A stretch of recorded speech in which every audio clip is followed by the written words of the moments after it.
Alright, this is Christmas poem 2020, and as Dan would say, is everyone right to go? Well, there's little doubt the year has been about COVID-19, where some of us got sick, or died, or got put in quarantine. Most events were cancelled and some couldn't go to work. We wanted leadership from Morrison, but only got the smirk. Dan Andrews did a fine job at the fires in Mallacoota. Lisa Neville did well too, but I don't know anyone who'd root her. So with the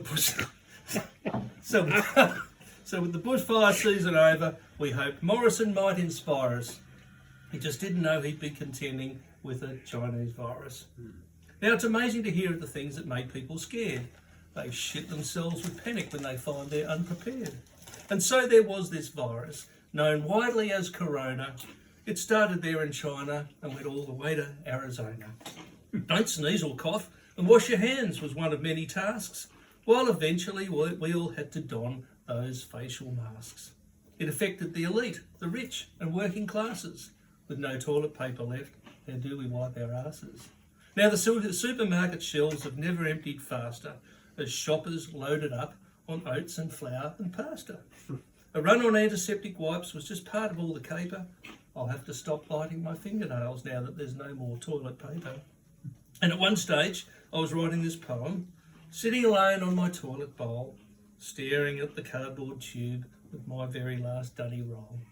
And thanks to the hoarders who were totally out of control, I had nothing whatsoever left there to wipe my hole. The stock market crashed, the Aussie dollar declined. It put the heat on young Joshy for a solution to quickly find. They got the cabinet together and redid their sums. Bugger me, they want to put a tax on wiping our bums. So we know the economy is stuffed now with ScoMo left in charge. Finally he handed out some money and our deficit's more than large. So whether your name is Rosemary, Kevin or it's Merv, it's your job to make sure you flatten the curve.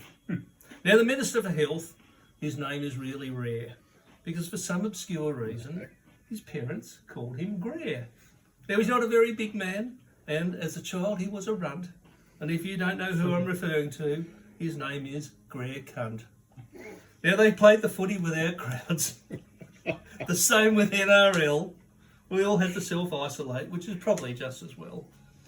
We were told to get our mobiles out and download the COVID app while the sewer police went down the pipes to inspect all our crap.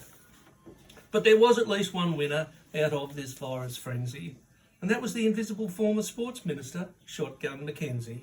Now there's nothing like a self-satisfied coalition bitch withholding funds to the poor and making well-off clubs rich. So we sat on our couches and much TV was viewed. Business collapsed and we watched Virgin get screwed. We bunkered down at home, sitting in our living room while the teachers and the kids did their lessons via Zoom. And we waited there in vain to see if Pell would be defrocked. But with the High Court ruling, we were absolutely shocked. So George Pell won his last appeal and is no longer now in lockup, which is not much consolation for the boys he had his cock up.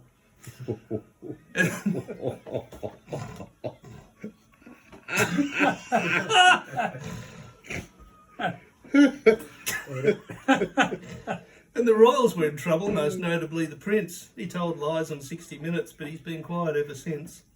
When Jeffrey Epstein is your mate and a noted paedophile, you'd thought he might just say kids are not quite my style.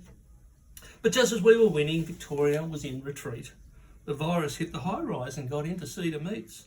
They tried to blame the protesters who turned up for Black Lives Matters. Dan's gloss was rubbing off with his authority in tatters.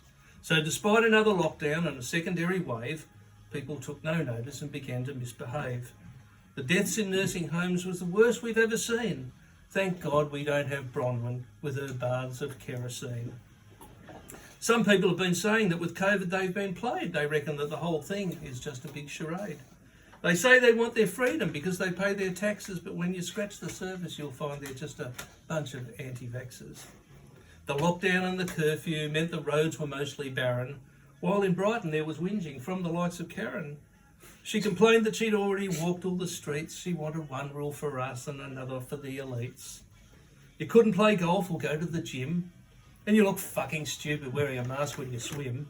The bars were all closed, no going out for a meal, while Melbourne was surrounded by that ring of steel. Retail struggled on as the sales began to fizzle, while I even put a ban on the Bunnings sausage sizzle. At least we had the footy, while the shops were locked and closed. But where to play the finals? Well, that was a question that was posed. And do you like the way we now celebrate a win in Aussie rules? You get a finger up your date and a grope of the old crown jewels. Anyway, Makakos resigned without too much fuss.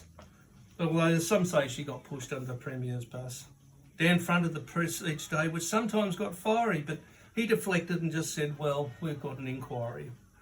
But late in October, the restrictions were lifted as those COVID infections finally shifted. The virus, of course, could be with us for years, but Dan said we could cope if we get on the beers. Trump, of course, is the worst president the world's ever seen. He thought he could fight the virus off by taking hydroxychloroquine. He said he had the answer by taking a pill that cures cancer, while disinfectant would keep your arsehole nice and clean. But as we slowly crept forward to November's election, Donald finally succumbed to that COVID infection. He now fully realised the disease was contagious. We hoped his recovery, it would take the cunt ages. But he was saved when he took a new antibiotic. Could his administration be any more chaotic? The election was held, which he then said was stolen, but as usual, Trump was talking out of his colon. So that spells the end of Donald the Wanker, but in 4 years' time, we might just get Ivanka. So there it is, folks, the year in review, the year of the virus that Trump called Kung Flu. It's been one hell of a year, not one to forget, just a week or two left. We're just not quite there yet. Hey. There you go, folks. Well done, mate. Enjoy. Get it in Well done, here. mate. Yes. Very good. Thank you very much. Very good.